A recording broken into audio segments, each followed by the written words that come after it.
Now at 6, authorities shut down what they call an illegal animal rescue. Plus, the McDonald County baseball program lands a sizable donation from the family of a former four-state player. And the Chiefs are kicking off their season tonight. I'm Fernanda Silva, and I spoke to two super fans to hear how they're getting ready for that. The four states' most watched news starts now. The Chiefs begin their Super Bowl defense tonight, hosting the Detroit Lions in the first game of the NFL season. This is KOAM News at 6. I'm Tanya Bach. In the four states, some Chiefs superfans have their homes decorated not only during the season, but year-round. KOAM's Fernanda Silva has their story. Sharon Taylor has been in some memorable Chiefs history moments. In 1971, she went to a home game for the first time. Dolphins versus Chiefs, NFL's longest game ever. Years later, in 2014, another historical moment. Arrowhead sets the record as the loudest stadium, 142.2 decibels. I was there that night and I was a .2. I was screaming my head off. She fell even more in love with the Chiefs the moment she stepped in their stadium. First time I went in there, it just like took my breath away. I mean, I just like, you know, you just kind of gasp because it's so awesome. Taylor is not the only one passionate about the Chiefs' home. Jeremy Sarnes has been a fan his whole life and shares the feeling. There's no better atmosphere in all of sports, in my opinion, than Arrowhead. And if you go to a game, you just fall in love with it. The great memories became a huge memorabilia. And with that, the Chiefs superfans help indirectly their family and friends. I've got gifts of it for Christmas, birthdays, Mother's Day. You know, anytime there's an occasion, nobody has to worry about what to get me because they know they get me something Chiefs, I'm going to love it. If you don't know what to get me anything Kansas City Chiefs. Another thing Taylor and Sarnes have in common, the pride of saying they were there for the Chiefs when the team was not as competitive. The first 46 years of my life, you know, they were kind of a disappointment, you know, a lot of those years. But this last 5 years have just been wonderful. While they're thankful for the last couple of years, I thank God every day for Patrick Mahomes. they want more. Is there anything that you want to have in the room that you don't have yet? More Lombardi trophies. My friends always say, well, what happens when you get too many Lombardis? I said, if that's my biggest worry, is where I'm going to store all my Lombardis, it will be a great day. Fernanda Silva, KOAM News. Another fun coincidence, both Taylor and Sarnes have pets named after one of the most popular Chiefs players, tight end Travis Kelce. Of course, we all know Doug Hetty is a Chiefs superfan, and our chief meteorologist is joining us now with a first look at weather.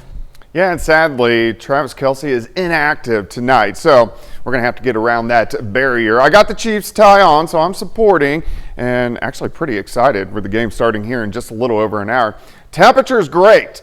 Low to mid 80s. We do hit the 90s once you get out across Oklahoma and parts of Kansas. Very smoky outside, very hazy, and we've had this over about the last 24 to 36 hours. This is due to, remember the storms Tuesday night, we had a cold front that dropped through. So behind the front, you get the northerly winds, and it ushers in that Canadian wildfire smoke, so that's why it's so hazy, and it's going to stay that way as we go through the evening hours. All right, not too much going on for us right now. We have mostly clear skies. Do have some clouds increasing northeastern Kansas. That is our next little wave. That's going to give us some showers and thunderstorms late tonight.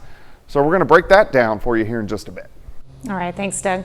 McDonald County Schools Foundation receives a $10,000 donation for its baseball program. The money comes from the family of Ray Clark, an Anderson native whose storied sports career has ties to the four states. His family established the Ray Clark Memorial Baseball Fund, which is dedicated to enriching the McDonald County High School baseball program. His family says his love of baseball showed on and off the field. I think Daddy all through his life was instrumental in trying to support the best way he could. And I remember that Daddy had good contacts in baseball. And he coached, you know, high school and things like that. Not as an employee, but he coached. The donation ceremony took place this morning. If you plan to stream any high school sports activity, beware. The Better Business Bureau warns consumers to look out for scam streaming links. Scammers post links to fake streams on social media in an attempt to capture personal information or money as fans log in to watch their team play. The BBB recommends consumers find out if the school you follow has streaming services, as some do not. Also, know beforehand who you're sending money to and use a credit card in case you need to change the method of payment. When in doubt, you can always head over to the BBB website for more information. And as college students head back to school, they can be an easy target for fraudsters. The BBB also wants to remind college students to protect themselves against fraudsters because they're less experienced with things like credit and finances. Experts say by establishing good habits for monitoring and detecting fraud, students can greatly reduce their chance of being a victim of ID theft. Kansas Governor Laura Kelly awards nearly $18.5 million to provide services for adult and child crime survivors in the state. The funding comes from state general funds and will go toward counseling, shelters, the statewide language accessible crisis line, safety planning, advocacy for sexual and domestic violence survivors, and training for community-based direct service providers. Right here in our area, Allen County looks to receive more than $600,000 for Hope Unlimited and CASA of the 31st Judicial District. And Crawford County will receive nearly as much for Safe House Crisis Center and Children's Advocacy Center. Parsons Police and Code Enforcement worked to shut down an illegal animal rescue. An investigation revealed a homeowner on the 500 block of North 25th had been running what the resident called a nonprofit animal rescue. There were 9 dogs at the home with no running water or working sewer system. The homeowner had not filed paperwork showing it was a not-for-profit organization, and police say the location would have been considered illegal as an animal sanctuary due to zoning issues. Parsons City Code only allows 4 total animals in a home, and as of this morning, police say the homeowner was able to rehome all of the animals so to keep them from going to the city pound, and no charges have been filed. Coming up, Carl Junction and Nixa go head-to-head on the diamond. John has the details coming up in sports. Plus, a new education partnership in the Sooner State draws praise and protest. A nonprofit group known for producing short and often controversial videos promoting conservative viewpoints is making its way to the Sooner State school system. Alexandra Blake has more on the partnership that has some people protesting. Getting a lot of positive reactions from around the state from parents that are really excited. PragerU Kids has topics from history, civics, financial literacy, and Bible stories, created in 5-minute colorful cartoons. I love some of these Prager Kid videos where they're really talking to kids about, using actual quotes from the founders, using actual quotes from people throughout American history. But some are critical of the materials, calling them revisionist, misleading, and dangerous. Slavery is as old as time and has taken place in every corner of the world, even amongst the people I just left. Being taken as a slave is better than being killed, no? I don't see the problem. Like Adam Soltani, the executive director for the Oklahoma chapter of the Council on American Islamic Relations. Not entirely accurate and far from reality. Who say they want Walters to reject the platform. It has videos titled, "Is Islam a Religion of Peace?" and "What Radical Islam and the Woke Have in Common." And we definitely do not want to see public schools engaging in what seems to be a very skewed and slanted presentation of information that they need to learn about, but done in the appropriate manner. I asked Walters if he's seen any anti-Muslim materials on the platform. No, I haven't. I mean, I hear these kind of, things that are thrown out there, but again, PragerU has been very dedicated to being strictly to the history, and I hear the left always, they only want their parts of history and they only want indoctrination being taught. Well, PragerU is not an official university, nor does it offer degrees or certifications. A little later, a Webb City standout trades in Cardinals red for the green and gold of MSSU. John has more in sports. Plus, we have some scattered thunderstorms rolling in for us tonight. Those details coming up.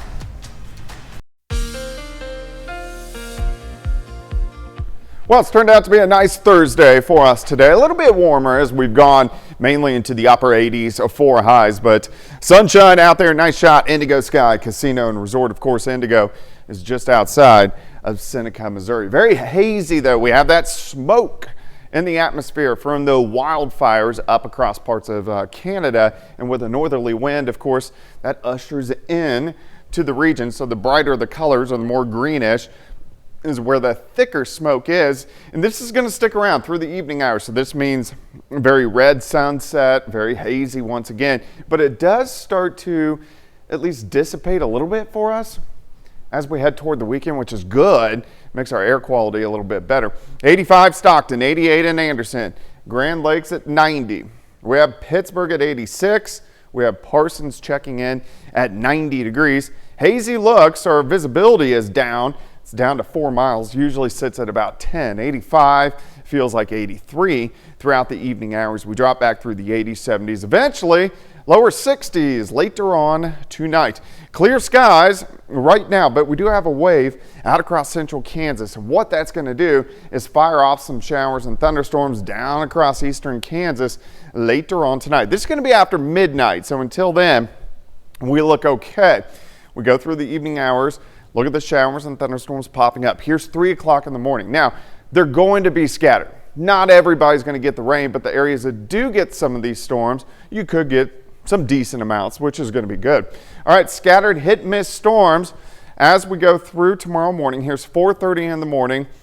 More concentration in our southern counties. Still scattered storms, 6:30, 7 a.m., and then very hit and miss as we go through the morning hours, and most of these gone by the noon hour tomorrow. So if we go into tomorrow afternoon, partly sunny skies, high temps, upper 80s to near 90 degrees. Very similar to what we have seen today.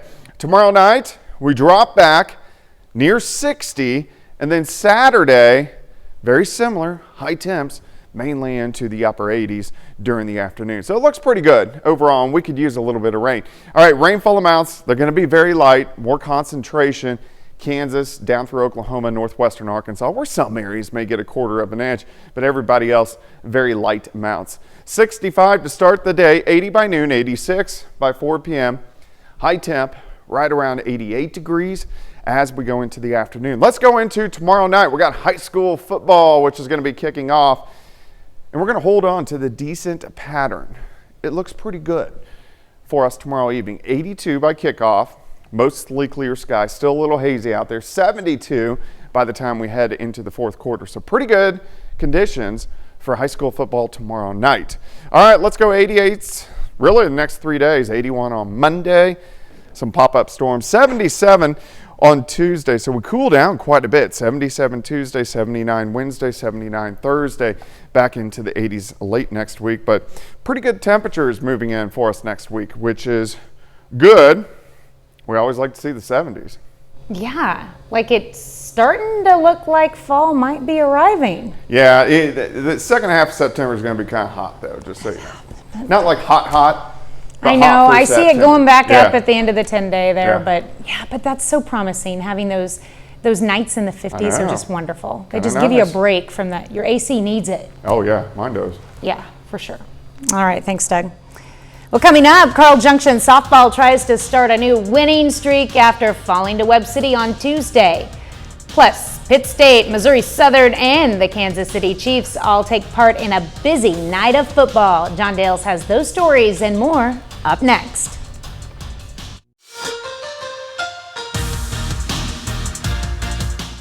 Hey, welcome into sports and welcome into another Football Thursday.